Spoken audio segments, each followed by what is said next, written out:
Hi-ho there, squirrels. Woo, got to turn the lights on. These are about to die again because I keep forgetting and leaving them on. So they'll probably croak. But let's read. Yon't to. Yon't to. Get my book up. Lord have mercy. Should have done that already because this thing can be slow. We are 61% through the book. Are we not ever going to find out who is the murderer and who is the victim? We're on chapter 17 of 450 from Paddington, or What Mrs McGillicuddy Saw. Part 1 of chapter 17. Craddock had to wait a few minutes whilst Quimper finished his evening surgery, and then the doctor came to him. He looked tired and depressed. He offered Craddock a drink. When the latter accepted, he mixed one for himself as well. Poor devils, he said as he sank down in a worn easy chair, so scared and so stupid, no sense. Had a painful case this evening. Woman who ought to have come to me a year ago. If she'd come then, she might have been operated on successfully. Now it's too late. Makes me mad. The truth is, people are an extraordinary mixture of heroism and cowardice. She's suffering agony and borne it without a word, just because she was too scared to come and find out that what she feared might be true. That is me all over. So done. But I think everything's been taken care of now, or is getting taken care of. At the other end of the scale are the people who come and waste my time because they've got a dangerous swelling causing them agony on their little finger, which they think may be cancer and which turns out to be a common or garden chilblain. chilblain. Let's see what it says this word means. Probably is it. A painful chilblain, a painful itching swelling on the skin, typically on a hand or foot, caused by poor circulation in the skin when exposed to cold. Well, don't mind me. I've blown off steam now. What did you want to see me about? First, I've got you to thank, I believe, for advising Miss Crackenthorpe to come to me with a letter that purported to be from her brother's widow. Oh, that. Anything in it? I didn't exactly advise her to come. She wanted to. She was worried. All the dear little brothers were trying to hold her back, of course.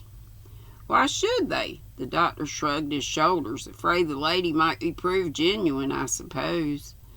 Do you think the letter was genuine? No idea. Never actually saw it. I should say it was someone who knew the facts, just trying to make a touch, hoping to work on Emma's feelings. They were dead wrong there. Emma's no fool. She wouldn't take an unknown sister-in-law to her bosom without asking a few practical questions first. He added with some curiosity, but why ask my views? I've got nothing to do with it. Well, I really came to ask you something quite different, but I don't quite know how to put it. Dr. Quimper looked interested. I understand that not long ago, at Christmas time, I think it was, Mr. Crackenthorpe had rather a bad turn of illness. He saw a change at once in the doctor's face. It hardened. Yes. I gather a gastric disturbance of some kind? Yes. This is difficult. Mr. Crackenthorpe was boasting of his health, saying he intended to outlive most of his family. He referred to you. You'll excuse me, doctor. Oh, don't mind me. I'm not sensitive as to what my patients say about me. He spoke of you as an old fusspot. Quimper smiled. He said you had asked him all sorts of questions, not only as to what he had eaten, but as to who prepared and served it. The doctor was not smiling now. His face was hard again. Go on.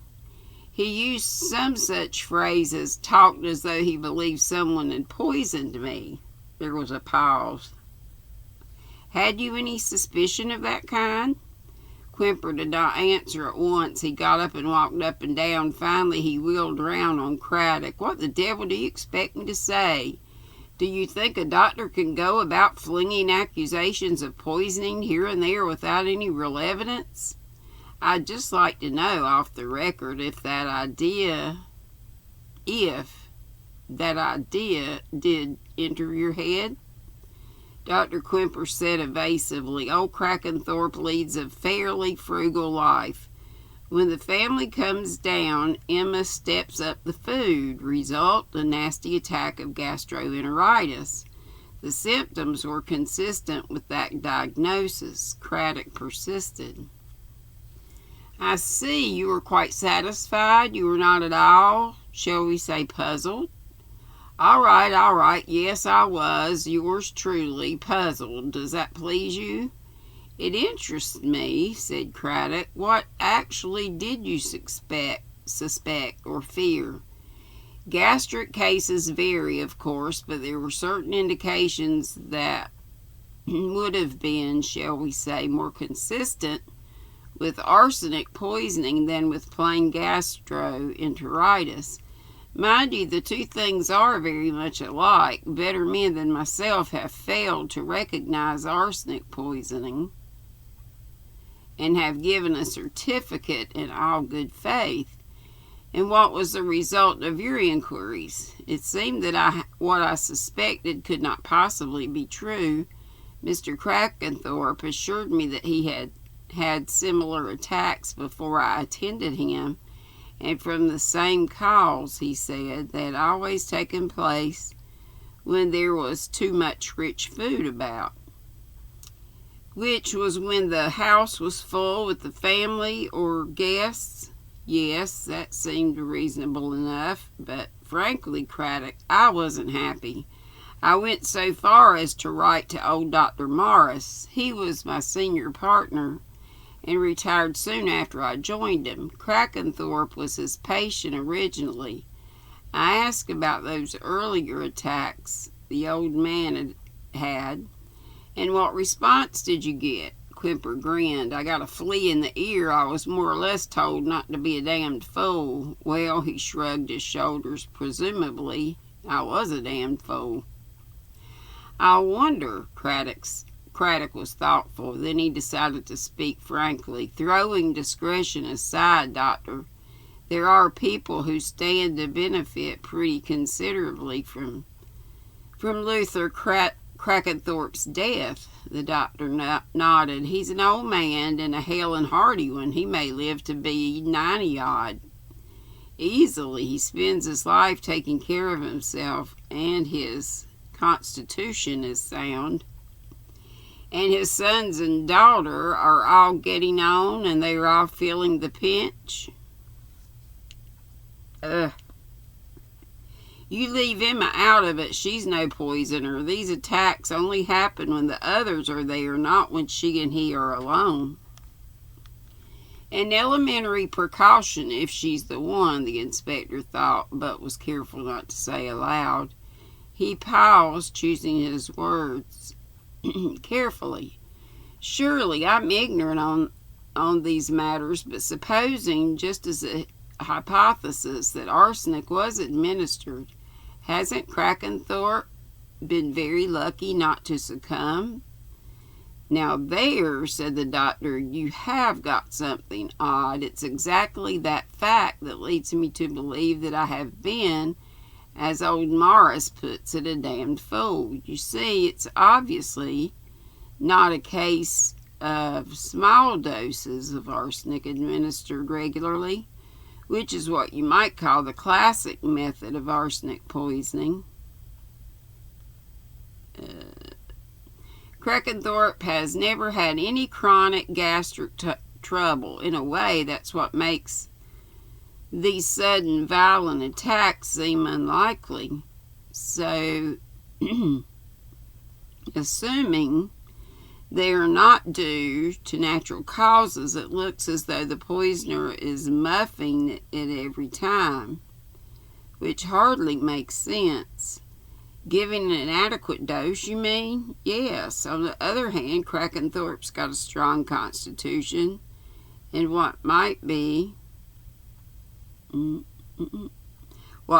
do in another man doesn't do in him. There's always personal idiosyncrasy to be reckoned with.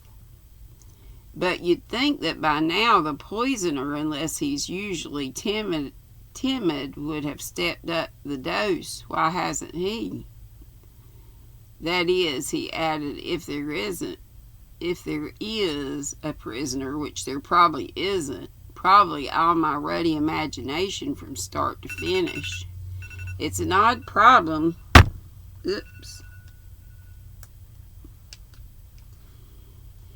It's an odd problem, the inspector agreed. It doesn't seem to make sense. And part 2. Inspector Craddock. The eager whisper made the inspector jump. He had been just on the point of ringing the front doorbell. Alexander and his friend, Stoddard West, emerged cautiously from the shadows. We heard your car and we wanted to get hold of you. Well, let's come inside. Craddock's hand went out to the front doorbell again, but Alexander pulled at his coat, and with the eagerness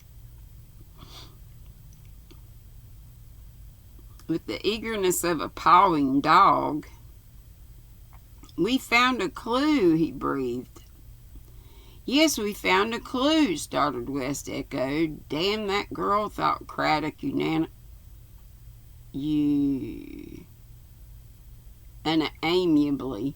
Splendid, he said in a perfunctory manner. Let's go inside the house and look at it. No, Alexander was insistent. Someone's sure to interrupt.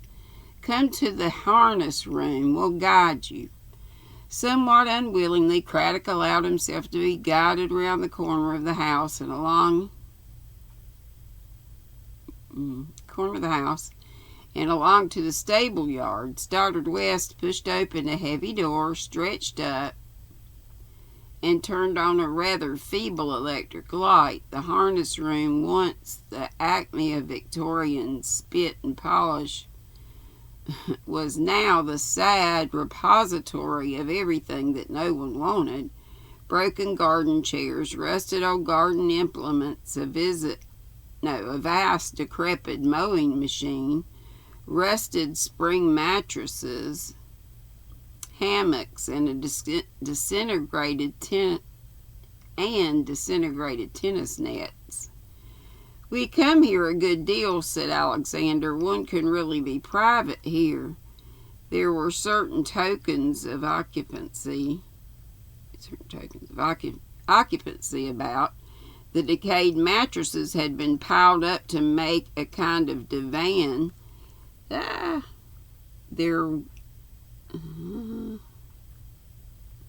There was an old rusted table on which reposed a large tin of chocolate biscuits. There was a hoard of apples, a tin of toffees, and a jigsaw puzzle. It really is a clue, sir, said Stoddard West eagerly, his eyes gleaming. Behind his spectacles. We found it this afternoon. We've been hunting for days in the bushes. And inside hollow trees, and we went through the ash bins. There were some jolly interesting things there, as a matter of fact.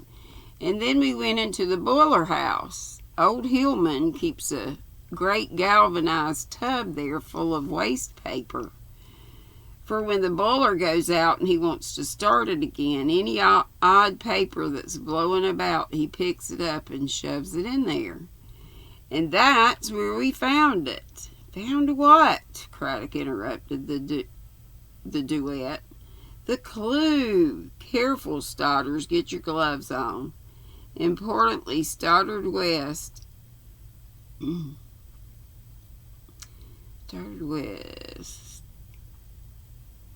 In the best detective story tradition, drew on a pair of rather dirty gloves and took from his pocket a Kodak photographic folder.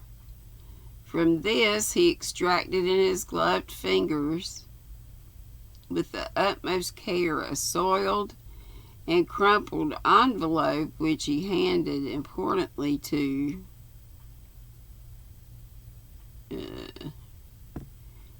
the inspector. Both boys held their breath in excitement. Craddock took it with due solemnity. He liked the boys, and he was ready to enter into the spirit of the thing. The letter had been through the post. There was no enclosure inside. It was just a torn envelope addressed to Mrs. Martine Crackenthorpe, 126, Elvers Crescent, N10. You see, said Alexander.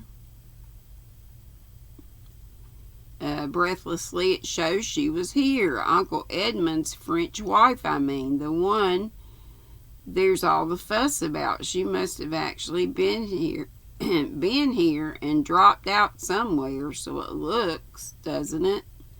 Stoddard West broke in. It looks as though she was the one who got murdered. I mean, don't you think, sir, that it simply must have been her in the sarcophagus? They waited anxiously. Craddock played up. Possible. Very possible, he said. This is important, isn't it? You'll test it for fingerprints, won't you, sir? Of course, said Craddock. Stoddard West gave a deep sigh. Smashing luck for us, wasn't it? He said, on our last day, too. Last day? Yes, said Alexander. I'm going to Stoddard's place tomorrow for the last few days of the holidays. Stoddard's people have got a smashing house. Queen Anne, isn't it? William and Mary, said Stoddard West. I thought your mother said Mum's French. She doesn't really know about English architecture. But your father said it was built. Craddock was examining the envelopes. Envelope.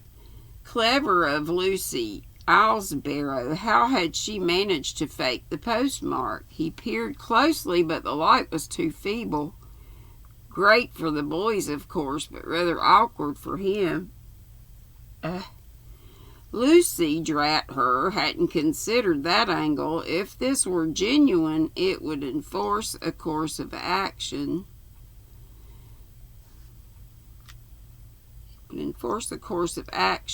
There, beside him, a learned architectural argument was being hotly pursued. He was deaf to it. Come on, boys, he said. We'll go into the house. You've been very helpful. And that's it for 17. Woo! I made a whole chapter. Only about fell asleep a couple times.